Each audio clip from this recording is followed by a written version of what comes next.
नमस्कार दोस्तों, आज काफ़ी समय बाद मैं आप सभी से YouTube के माध्यम से जुड़ने का प्रयास कर रहा हूं। यह बहुत समय बाद मेरी पहली वीडियो रहेगी। आप सभी से रिक्वेस्ट है कि आप सभी अब इस चैनल पर पुनः शिक्षा दीक्षा लेने के लिए जुड़े रहें और आप एक एक वीडियो का आकलन करें। अगर आपको गुणवत्ता शानदार लगती है हमारे चैनल पर पढ़ाने की, तो आप ज़्यादा से ज़्यादा वीडियो को शेयर करें और भी अपने दोस्तों को जोड़ें। तो प्यारे बच्चों, आज पहला टॉपिक मैं आप लोगों के बीच में रखने वाला हूँ प्रतिशत, यानी परसेंट या परसेंटेज कह सकते हैं हम इसको। तो परसेंटेज को मैं आप सभी को विद इन सेकंड्स में निकालना सिखाऊंगा। सबसे ज़्यादा बच्चों की समस्या यही रहती है कि बच्चे सोचते हैं कि परसेंटेज पार्ट्स की जो कैलकुलेशन है वो बच्चों को डिस्टर्ब कर जाती है, टाइम टेकिंग होती है।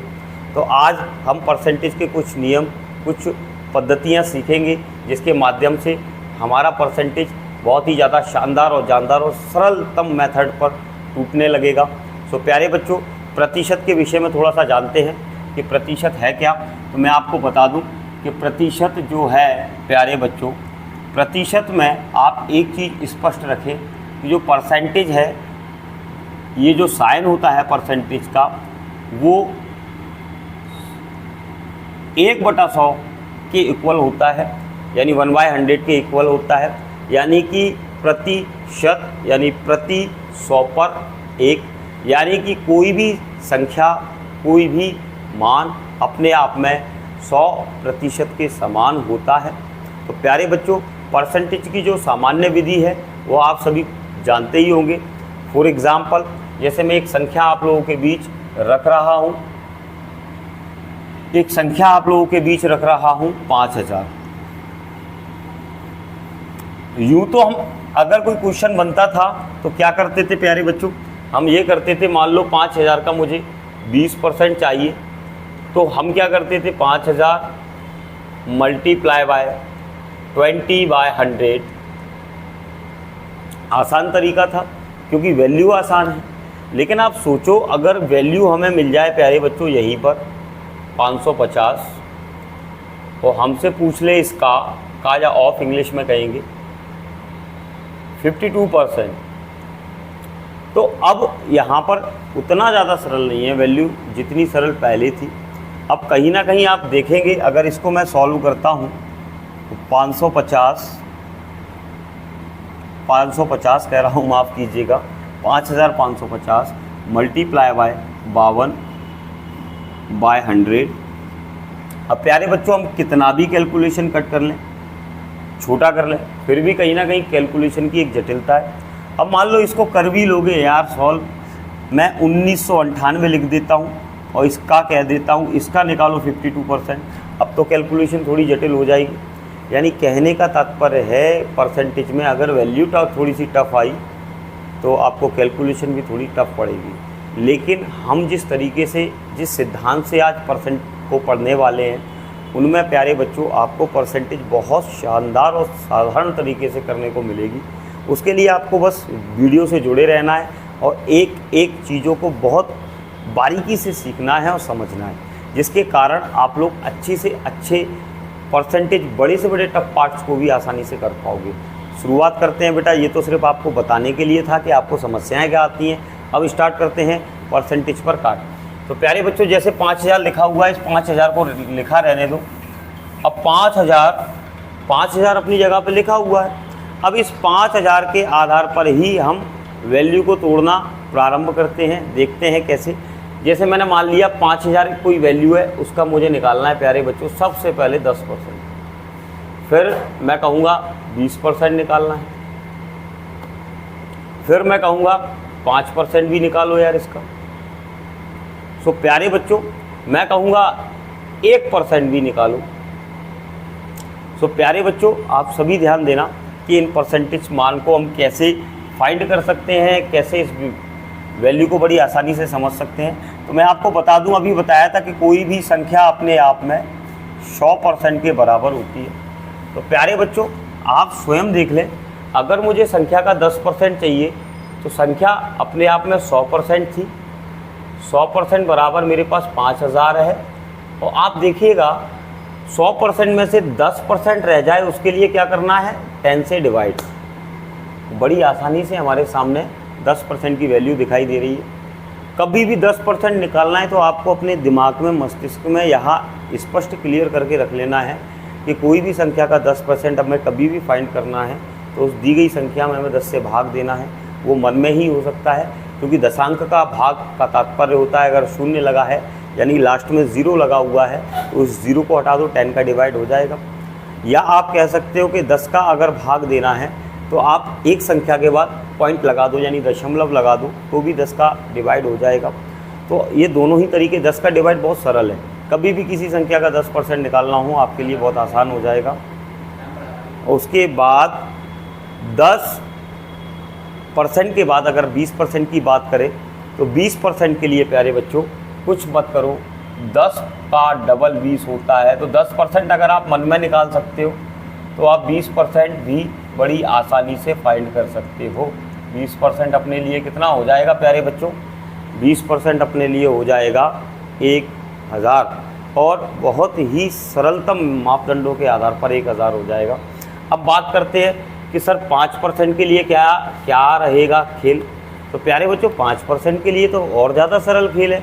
10% का आधा होता है 5%। तो आप बताओ, आधा 10% आप निकाल ही लेते हो तो आधा करने में भी आपको कोई दिक्कत नहीं आनी चाहिए। तो 5% बराबर आपके पास हो जाएगा 250। ये बहुत ही साधारण मापदंड है। आपको लग रहा होगा अभी जब इनका यूज़ करेंगे ना संख्याओं में तो बहुत सेकंडों में चीज़ें टूटती जाएंगी, बनती जाएंगी। कैसे, देखिएगा, यहाँ तक आप सीख गए।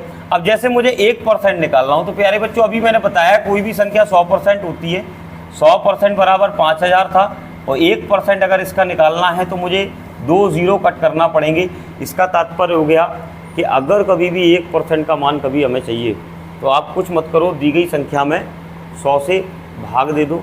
ऐसा करने से आपको 1% का मान बहुत साधारण तरीके से प्राप्त हो जाएगा। प्यारे बच्चों और भी बहुत सारे परसेंटेज मान हैं जिन्हें सीखना बहुत ज़रूरी है। जैसे आपको मैंने अभी बताया कि 100% बराबर कितना होता है बेटा, संख्या होती है, यानी अभी हमने माना 5000 तो 5000 है। लेकिन आप अगर देखो इसका आधा कर दो, इसका हाफ कर दो, आधा कर दो, इसका आधा करते ही रह जाएगा 50%। तो 50% इक्वल्स टू हो जाएगा कितना, 2500। और एक बार आधा करोगे यानी कि 25% हो जाएगा। 25% यानी आधा कर दो, और एक बार आधा कर दो तो ये हो जाएगा प्यारे बच्चों 12.5%। और 12.5% बराबर इसका आधा 625। ये मैं इसलिए सिखा रहा हूँ कि कोई भी संख्या अपने आप में 100% होती है। अगर आपसे कोई कहे कि उसका 50% बताओ, सीधा आधा कर दो। कोई 25% की बात करे तो 2 बार आधा कर दो संख्या का, सीधा 25% आपके पास आ रहा है बिना किसी कैलकुलेशन के। कोई कहे अगर 12.5% निकालना है तो 3 बार संख्या को आधा कर दो। जैसे 5000 का आधा 2500, 2500 का आधा 1250, 1250 का आधा 625। तो आप बताइए इनके लिए कोई बड़ी कैलकुलेशन की आवश्यकता क्या है। तो ये जो मान मैंने आपके सामने रखे हैं, इन्हीं छोटे छोटे मानों का प्रयोग करके आज मैं आपको बहुत बड़ा तरीका सिखाने वाला हूँ। और बड़ा तरीका ये है कि परसेंटेज के मान आप बिना किसी पेन कैलकुलेशन के या कैलकुलेटर के निकाल सकते हो और बहुत ही कम समय में, सेकंडों में निकाल सकते हो। तो आइए करते हैं परसेंटेज पे कुछ कार्य, करते हैं कुछ जतन, सीखते हैं कुछ नया। तो देखिएगा कुछ क्वेश्चंस मैं आप लोगों के सामने लेके आ रहा हूँ। जैसे कि ये 3 प्रश्न आप लोगों के सामने रखे हुए हैं और इनमें परसेंटेज पार्ट निकालने की बात कही गई है। जैसे कि पहले क्वेश्चन में आप सभी को दिख रहा होगा हमें 10% चाहिए। आप सभी को मैंने क्या बताया, किसी भी संख्या का 10% निकालना है तो उसमें 10 से डिवाइड दे दो, 10 से भाग दे दो। तो मैं 0 काट दूंगा, इसका 10% मुझे ईजिली दिखाई दे रहा है, कितना हो गया 850। यहाँ तक तो सरल था बच्चों। अगली संख्या में मुझे 20% निकालना है, 620 का 20% मुझे निकालना है। तो प्यारे बच्चों 620 का 20% मुझे निकालना है। तो आप स्वयं देखो 620 अपने आप में 100% है, 10 से भाग दिया, इसका 10% सामने आ गया। 10% अगर 62 है तो 10% और 62 होगा, 10 और 10% मिलकर के कितना परसेंट हो जाएगा बच्चों, 20%। तो आप मुझे बताइए 20% के लिए मुझे कौन सा नया तरीका पढ़ना चाहिए कि 20% अगर मुझे फाइंड करना हो तो। कोई मैंने गुणा भाग किया अन्यथा प्रतिशत बिना गुणा भाग के संभव नहीं होता। लेकिन अगर आप ऐसे पढ़ोगे तो परसेंटेज प्लस माइनस पर आ जाएगा। और मैं आपसे एक छोटा सा सवाल करता हूँ, आपने बचपन से कैलकुलेशन पर काम किया है, आपके सामने 4 ऑप्शन है, ये इन 4 ऑप्शनों में ये प्लस है, ये माइनस है, ये मल्टीप्लिकेशन और ये डिवाइड है, यानी कि जोड़ घटाव गुणा भाग।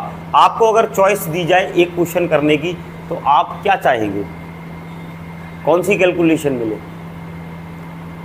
मुझे पता है आप कह रहे हैं कि प्लस की कैलकुलेशन मिले सर, बड़ी आसानी से टूट जाएगी। तो वही चीज़ मैं आपको बता रहा हूँ कि प्लस और माइनस होते हैं बहुत सरल। परसेंटेज को आपको पढ़ाया गया है अभी तक तो वो मल्टीप्लिकेशन या डिवाइड पे पढ़ाया गया है, मैं पढ़ा रहा हूँ प्लस माइनस पर। थोड़ा नई सोच है, आप लोग इस पे काम करोगे और मज़ा आएगा। देखो कैसे, तो ज़रा ध्यान दीजिएगा। अब मुझे 51% निकालना है प्यारे बच्चों। 51% के लिए मैं दिमाग लगा सकता हूँ। 51% जो होता है वो 50% और 1% का टोटल होता है। 50% मैंने अभी सिखाया, किसी भी संख्या को आधा कर दो उसका 50% आ जाता है। 5600 को आधा करोगे तो 2800। और प्यारे बच्चों 1% के लिए मैंने सिखाया कि कोई भी संख्या में 100 से भाग दे दो उसका 1% आ जाता है। 5600 में 100 से भाग देने का तात्पर्य है सिर्फ 56 बचना। और प्यारे बच्चों जोड़ने पर देखो आपको 51% का मान प्राप्त हो जाएगा। 51% बराबर आ जाएगा 2856। आप मुझे ये बताएं मैंने कहाँ गुणा भाग किया है बहुत बड़ा।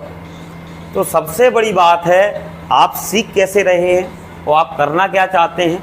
ये सेकंड्स वाले तरीके हैं जो मैं आपको सिखा रहा हूँ। मैं आपको कोई फ्रैक्शन मेरेक्शन पर नहीं ले जा रहा, कोई रट्टा नहीं मरवाने वाला, मैं आपको बहुत सरल तरीके से सिखाने वाला हूँ। आइए देखते हैं सेकंड पेज। सेकंड पेज पर हमें क्या मिलने वाला है। थोड़ा सा और जटिलता आ गई इसमें थोड़ी सी, तो जटिलता ही तो है बेटा। 22% निकालना है। तो प्यारे बच्चों सबसे पहले मैं कहूँगा आपसे 20%। और 20% के लिए प्यारे बच्चों आप सभी कुछ ना करो, आपको दिख रहा है इसका 10% कितना होगा, एक बार और 10% रख दो तो 20% का मान यानी 20% का मान हमारे सामने कितना आ जाएगा प्यारे बच्चों, 12 कैरी 1 11.2% होता है इसका 20%। और जरा गौर से देखो पैनी नजर से 20% की अगर बिंदिया उड़ा दे तो कितना परसेंट रह जाता है, 2%। इसका तात्पर्य ये है अगर मैं इसमें 10 से भाग दे दूंगा तो 2% मान निकल आएगा। तो 2% इक्वल्स टू कितना हो जाएगा 1.12। अब प्यारे बच्चों दोनों को जोड़ के कितना परसेंट हो रहा है देखो जरा, 22% हो रहा है। कितना आ रहा है 22%। तो प्यारे बच्चों हमें ऐसे ही सीखना है बहुत सरल तरीके से, हमें कोई जटिल कैलकुलेशन इसमें प्रयोग में नहीं लेनी है। अब ज़रा ध्यान से देखें, अब की बार मैं 65% की ओर जा रहा हूँ। क्या बताया 50% बच्चों, 10% और 5%, ये 65 हो रहा है। 50% संख्या का आधा 1880 का आधा 1800 का आधा 980 का आधा 40, यही मैंने समझा, मैंने 1980 समझा इसको। अब ज़रा ध्यान दें, इधर देखें बेटा 10% का मतलब क्या होता है कि इसमें 10 से भाग दे दो, फाइनली आ जाएगा 188। और 5% इसका आधा होता है यानी 94। 8 4 12 की 2 कैरी 1, 10 10 और 12 22, 22 की 2 कैरी 2, यानी कि आ जाएगा बेटा कितना 10 और 2 12। फाइनली हमारा आंसर हो जाएगा 1222। अब देखो जैसे मुझे 55% निकालना है तो अभी 65 किया था वैसा 55, 50% और इसमें जोड़ देना कितना बेटा 5%। 50% संख्या का आधा यानी 9 और इसका 10वां हिस्सा होता है 5%, क्योंकि 50 में बिंदिया हटाओ देखो 5 रह जाता है तो 10वां हिस्सा कर दिया, दोनों को ऐड कर दिया, 55% आ गया। 55% बराबर कितना आ गया 9.9। अब आप बताइए पॉइंट्स की कैलकुलेशन हम बिना किसी गुणा भाग के निकाल रहे हैं। एक पेज और देखते हैं प्यारे बच्चों, देखिएगा किस तरीके से। आप थोड़ा सा कैलकुलेशन टफ है, 62.5% निकालना है 6400 का। तो आपसे मैं कहूँगा 50% में बेटा अगर 12.5% जोड़ दिया जाए तो 62.5 हो जाता है जो चाहिए हमें। 50% संख्या का आधा होता है यानी 3200। एक बार और आधा कर दूंगा तो 25% निकल आएगा यानी 1600। और 25% का भी आधा कर देंगे तो 12.5% यानी कि 1600 का आधा 800। नहीं आया समझ में तो एक बार और समझाऊंगा, आप चिंता ना करें। कोई भी संख्या 100% होती है उसका आधा कर दो। 6400 का आधा 3200 50%, 3200 का आधा 1600 25%, 1600 का आधा यानी 800 12.5%। तो प्यारे बच्चों इनको ऐड कर दो, ऐड करने पर कितना प्राप्त होगा 4000 प्राप्त होगा और ये हमारा 62.5% का मान है। अब प्यारे बच्चों देखिएगा, 2 क्वेश्चन और हैं, इन पर भी प्रकाश डालते हैं। तो सबसे पहले हमें 11.5% निकालना है। तो आपको पता है 10% और 1% और 1% का आधा होता है आधा परसेंट। तो इन सबको मिला के 11.5% हो रहा है। 10% संख्या में 10 से भाग दे दो, 1% संख्या में 100 से भाग दे दो, और आधा परसेंट 1% का आधा, 180 का आधा 90, तो 0.90। बस इनको ऐड करना है, हमारा काम हो गया। 17 की 7 कैरी 1, 10 की 0 कैरी। तो फाइनली प्यारे बच्चों हमें कितना प्राप्त हो जाएगा, 20.70 या कह लो, या 20.7 कह लो। आखिरी प्रश्न है प्यारे बच्चों, बाकी के मैं नेक्स्ट वीडियो में लेके आऊँगा, नेक्स्ट पार्ट। आज का ये आखिरी प्रश्न है। और आप सभी को अगर मेरा ये तरीका थोड़ा बहुत भी समझ आया हो या पसंद आया हो, तो आप सभी से मेरा ये निवेदन स्वीकार करें आप लोग कि ज़्यादा से ज़्यादा इस वीडियो को शेयर करें, इस चैनल को सब्सक्राइब करें, अपने दोस्तों को भी इससे जोड़ें। लास्ट क्वेश्चन और देख लो बेटा, फिर नेक्स्ट वीडियो का वेट करना। 1-2 दिन में ही जल्द नेक्स्ट वीडियो लेके आऊँगा, उसमें और आगे सिखाऊँगा। और ये सारे पार्ट व्यापम यानी कि ESB की सारी भर्तियों के लिए, SSC की सारी भर्तियों के लिए आपके लिए बहुत मददगार रहेंगे। तो जो भी बच्चे प्रतियोगी परीक्षाओं की तैयारी कर रहे हैं वो लोग विशेष इस क्लास से जुड़े रहें। अब मुझे 13.2% चाहिए प्यारे बच्चों। अब 13.2% का तात्पर्य क्या है, इसको थोड़ा सा समझने का प्रयास करते हैं बेटा। तो आप एक नॉर्मल सी चीज़ देख लो बेटा, 13.2% का एक सरलतम तरीका मैं आपको बताने वाला हूँ। 10%, 1%, 1%, 1% और 0.2%। बहुत साधारण है। 10% संख्या का हो जाएगा, इस संख्या का 10% कितना हो जाएगा, 5.3। 1% 0.53, 0.53, 0.53 और 53 का डबल 106 होता है। 106 का 10वां हिस्सा 0.106। ये प्यारे बच्चों हमने क्या किया, जरा समझना। 0.2% कैसे निकाला। 1% का मान हमें पता है कि 1% बराबर हमारे पास है 0.53। अगर मैं इसका डबल कर देता हूँ तो मुझे 2% का मान मिल जाएगा। 2% का मान कितना हो जाएगा, 1.06। 2% का मान ये है, लेकिन अगर मैं इसमें 0.1 बढ़ा दूं, आप देख पा रहे होंगे 0.1 बढ़ा दूं तो 0.2% हो जाएगा, जिसका मान हमें चाहिए। तो हमने बड़ी आसानी से रख लिया, बस जोड़ना है। ये 6, ये 9, 15 और 4 19 का 9 हासिल 1, यानी 6.996 हमारा 13.2% आ जाएगा। आशा करता हूँ आज की वीडियो आप सभी के हृदय को छुई होगी बेटा। तो ये पहली वीडियो है काफ़ी वर्षों बाद। आप विश्वास रखिएगा, मैं लगातार आप लोगों के लिए वीडियो लाता रहूँगा। और अगर आपको वीडियो पसंद आई हो तो कमेंट बॉक्स में कमेंट्स करके अपने सुझाव दें। बहुत बहुत धन्यवाद। नेक्स्ट वीडियो में मिलते हैं अगली बार। धन्यवाद।